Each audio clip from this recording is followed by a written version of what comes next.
Chinese leader Xi Jinping and invited guests including Russian President Vladimir Putin and North Korean leader Kim Jong Un have arrived at the historic Tiananmen Gate to watch a military parade Wednesday in Beijing.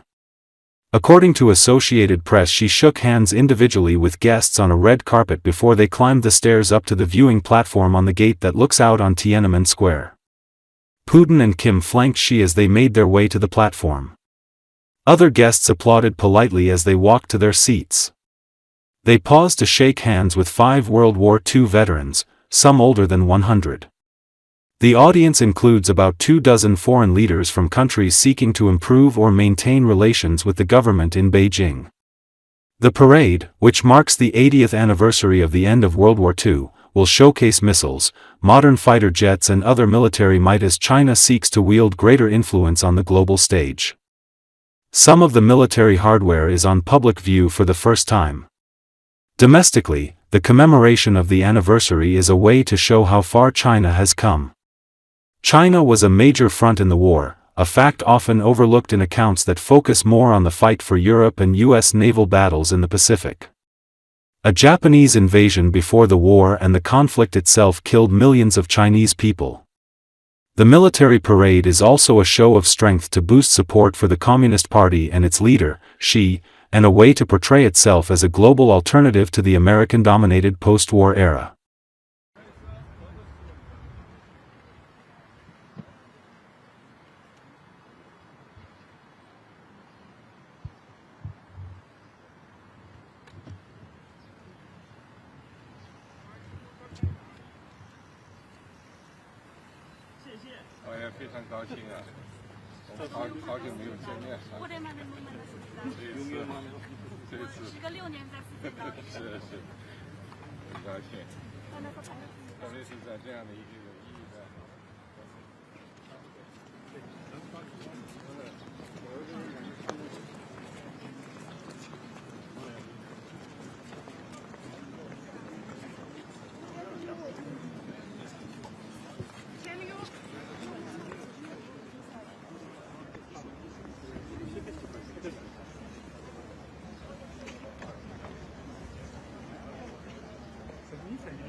Yes, I think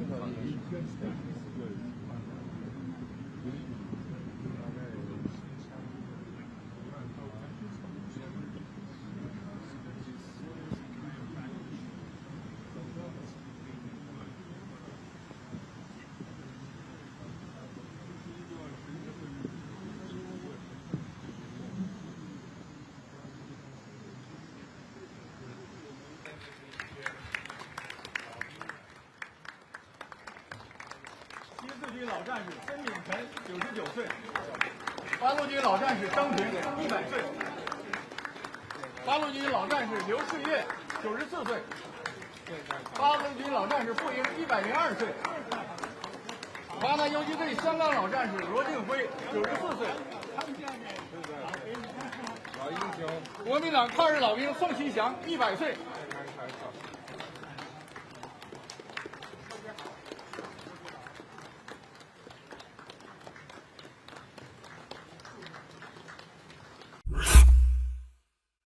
President Donald Trump said Tuesday he will send federal intervention to Chicago and Baltimore, calling the cities a hellhole.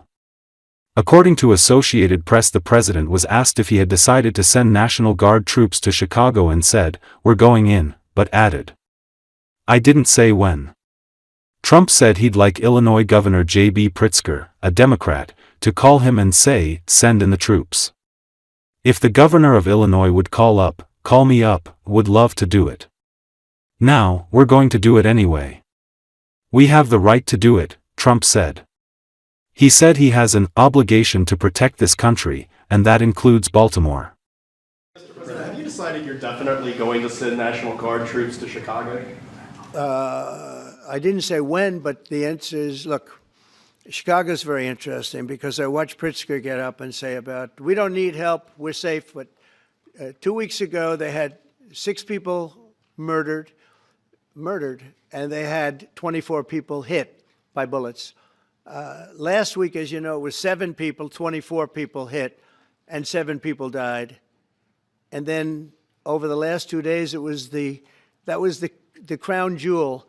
They had, I guess, 9 or 10 killed, and 50 hit with bullets. And you have this governor get up, who's a terrible governor. Probably he and Gavin Newsom would be probably the 2 worst and most naive. They're naive. Either they're naive or they're very untruthful. And he'll say, we don't want any protection. We don't need. So in the last 3 weeks, he's lost almost 20 people killed. There's no place in the world, including you can go to Afghanistan, you can go to places that you would think of. They don't even come close to this. Chicago is a hellhole right now. Baltimore is a hellhole right now. Have you made your mind up on Chicago, though? Well, we're going in. I didn't say when. We're going in. When you lose, look, I have an obligation. This isn't a political thing. I have an obligation. When we lose, when 20 people are killed over the last 2.5 weeks, and 75 are shot with bullets. So let me tell you a little story about a place called D.C., District of Columbia, right here where we are. It's now a safe zone. We have no crime. And I would love to have Governor Pritzker call me. I'd gain respect for him and say, we do have a problem, and we'd love you to send in the troops because you know what? The people, they have to be protected. I saw today on one of your networks, not a friendly network, except really the opposite, I would say, very unfriendly network. And they interviewed about 12 people on this morning. Most of them were African American, they were black. And they were saying, please, please, please let the president send in. These were people from Chicago. Please, we need help. We need help. We can't walk outside. We're petrified. If the governor of Illinois would call me up, I would love to do it. Now, we're going to do it anyway. We have the right to do it because I have an obligation to protect this country. And that includes Baltimore. And so I'm very proud of Washington. It serves as a template, and we're going to do it elsewhere. But Chicago is certainly going to be high. I would love to have him call. I would love the governor of Illinois. I'd be honored to take his call. All he has to do is say, sir, we need help. It's out of control. And everyone knows it is. He's not kidding anyone. I would love to have, I would say, Governor Moore call, because I watched him over the weekend trying to explain that Baltimore, what they need is housing. No, they don't need housing. They need to get rid of the criminals. These are hardcore criminals. You know, we took many people off the streets of Washington, D.C. They're hardcore. They're not going to be good. In 10 years, in 20 years, in 2 years, they're going to be criminals. They were born to be criminals, frankly. They were born to be criminals, and they're tough and mean, and they'll cut your throat, and they won't even think about it the next day. They won't even remember that they did it.